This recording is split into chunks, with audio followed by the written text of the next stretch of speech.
Y ese Jesús que es perfecto en compasión, también es perfecto en amistad. Para ser un hombre que rara vez permaneció en un solo lugar donde mucho tiempo, Jesús tenía una cantidad considerable de amigos cercanos.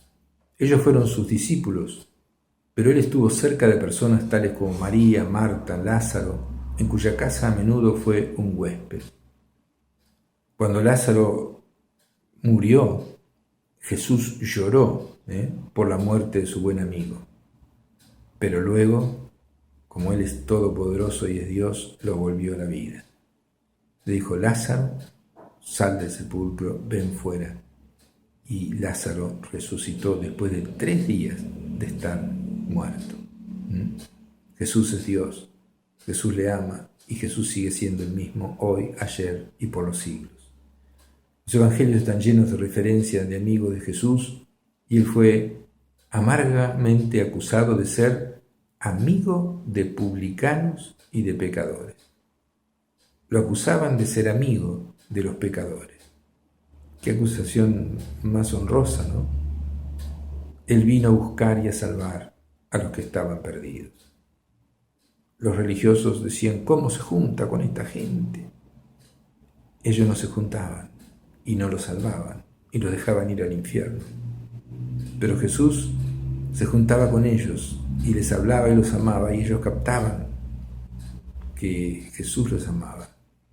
En toda la Biblia, en todos los evangelios, no se nombra ni se cuenta que hubo una sola persona mala o borracha o, digamos así, de mala vida, o mujeres de mala vida, o no sé, que se le haya opuesto a Jesús, que se le haya insultado a Jesús. Nunca. ¿Por qué? Porque ellos sabían que Jesús los amaba. Pero los que lo insultaban a Jesús eran los de la tradición religiosa, que habían hecho, digamos así, mandamientos inventados por ellos y los ponían sobre los hombros de los hombres, y ellos no los podían cumplir y ellos tampoco lo cumplían. Pero Jesús vino a sacar cargas. Jesús dice: vengan a mí todos los que están trabajados y cargados y yo los haré descansar. Jesús hizo esa declaración de amistad. Nadie tiene mayor amor que el dar su vida por los amigos. Y sus amigos eran pecadores, como todos nosotros y como todas las personas. Y entonces dice: yo los he llamado amigos porque les he mostrado todas las cosas que quiere Dios de ustedes. Y recuerde, Él es la imagen de nuestro Padre amoroso.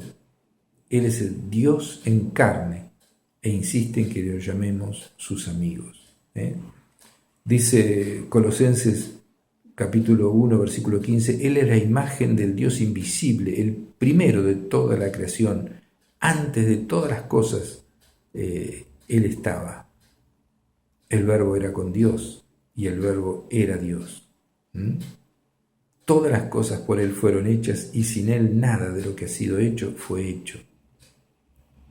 Hebreos 1:13 dice que Jesús es el resplandor de su gloria, de la gloria de Dios, y la imagen misma de su sustancia, y es el que sustenta todas las cosas con la palabra de su poder, y habiendo efectuado la purificación de nuestros pecados por medio de sí mismo, por medio de su sacrificio en la cruz, dijo: consumado es, y se sentó a la diestra de su majestad en las alturas, a la diestra de Dios.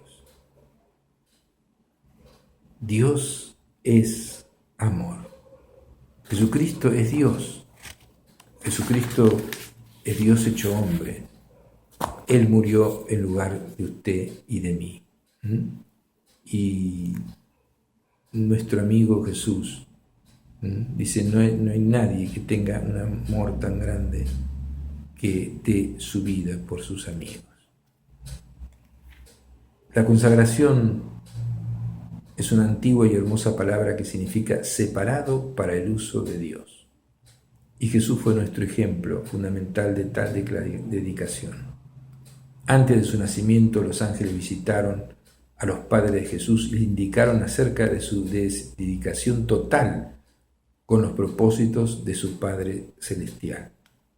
Cuando Jesús tenía 12 años y estaba en el templo de Jerusalén y enseñaba a los maestros de la religión a los 12 años. Y él estaba diciendo, cuando vino la Virgen María y José a buscarlo, dice, ¿no sabían que los negocios de mi Padre me es necesario estar? Él estaba completamente dedicado a Dios. Y al comienzo de su ministerio viajó solo al desierto, donde oró, ayunó y se comprometió por completo con los propósitos de Dios.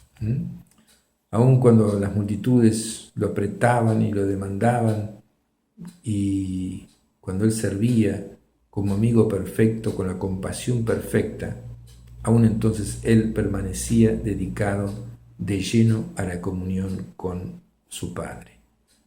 Se nos dice que muy de madrugada, cuando todavía estaba muy oscuro, Jesús se levantó, salió de su casa y se fue a un lugar solitario donde se puso a orar.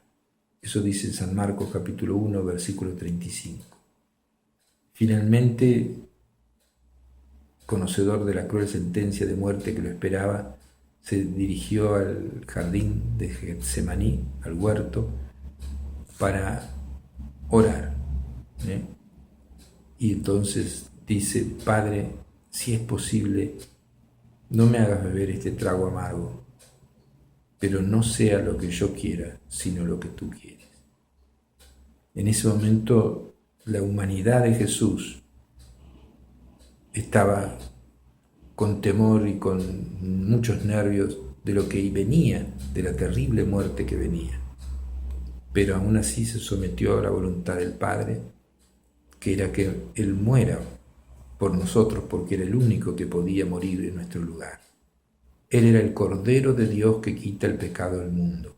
Era el único hombre perfecto que existió y existirá.